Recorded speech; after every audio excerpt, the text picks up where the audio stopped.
Welcome to the Red Story, and just subscribe so I understand that everything is not in vain. Make some tea or coffee and listen to our new story.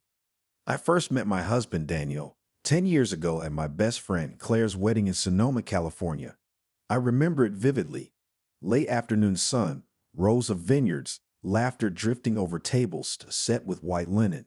He was tall, lean, with an easy grin and a twinkle in his eye. There was something about his laughter, warm, effortless, like he truly reveled in the moment, and his humor. It had everyone around him smiling within minutes. We ended up talking by Rose Arbor, trading witty banter and discovering shared loves. Hiking trails, old jazz records, and French films. By the time the band played their final song, I knew this was more than a fleeting connection. We started dating soon after, and within a year, we were standing on a Maui beach, exchanging vows as the Pacific rolled gently behind us. It felt like we had it all: love, stability, and two good jobs waiting back home in a suburban Seattle neighborhood.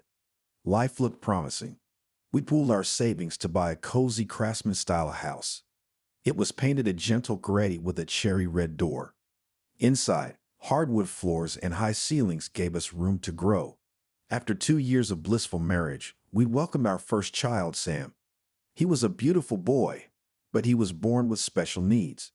It threw our plans into a tailspin: doctor's appointments, therapies, bills. We poured all our energy into helping him, but it strained us. I remember one quiet night, rocking Sam in the nursery painted pale blue, tears slipping down my cheeks as Daniel stood in the doorway, silent and unsure. As time passed, Daniel began to change.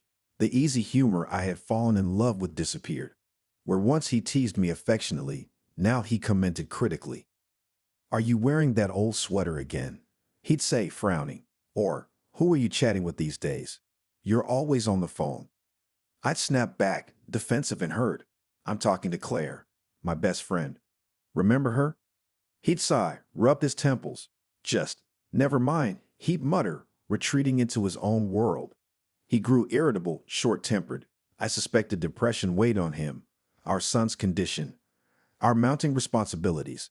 Stress engulfed us both, and love's glow dimmed. I felt trapped, anxious. In my desperation, I turned to alcohol. A glass of wine once a week turned into a daily habit. I found a strange comfort in it. Each sip took the edge off the silence and tension. Soon, I was finishing a bottle before Daniel came home, sitting at the kitchen counter and pretending everything was fine. One evening, after a bitter argument over something trivial, maybe I'd forgotten to pick up his dry cleaning, I grabbed my purse and left before he could say more. "Where are you going?" he asked, voice muffled behind me. "Out," I said shortly, slipping into my coat. "I need air. Don't wait up." With my friend Morgan's reluctant agreement, I started frequenting a neighborhood bar downtown. It was a dim place with old movie posters and a dusty jukebox. Morgan worried about me, but I waved her off. "I just need to unwind," I said, forcing a smile. She looked unconvinced but stayed by my side. In that bar, I started chatting up strangers, just talking at first. It felt freeing. No one judged me. One man stood out, Eric. He was about my age, had a clever grin and a relaxed posture that reminded me, heartbreakingly, of Daniel's old charm. Eric was married too, father of two, fed up with life's pressures. We bonded over shared exasperations. Words turned into flirtation, flirtation into touches, touches into something more. I began sleeping with Eric weekly. In those moments, I felt like a woman again, not a harried mother, not a disappointed wife. I had no shame, just numb relief from the chaos at home. Morgan confronted me one night as we stepped out into the bar's neon-lit alley. "This is insane," she hissed, grabbing my wrist. "You have a husband, a special needs child, and now you're, what, living a double life." I pulled my arm free, glaring. "Don't lecture me, Morgan. You don't know what it's like to be in my shoes." She looked stricken but said nothing more. I continued the affair for a year. Eric and I never discussed love or leaving our spouses. It was just a secret escape. I kept this hidden from Daniel, who remained oblivious. He was distant anyway. Why would he suspect me of betrayal? Then fate intervened. I discovered I was pregnant again. The news jolted me out of my alcoholic haze. I quit drinking immediately, terrified of harming the unborn child. The question loomed: who was the father, Daniel or Eric? Fear knotted my stomach, yet I couldn't confess. I wanted to preserve what remained of my marriage. Maybe the baby would be a new start. I dared to hope things could improve. I tried being more attentive to Daniel, cooking his favorite meals, asking about his day. He seemed surprised, suspicious even, but softened slightly. The house felt less like a battlefield. I stopped going to the bar. Eric noticed and texted me, but I never responded. That chapter was done. Morgan came by one afternoon, folding her arms as she eyed my small bump.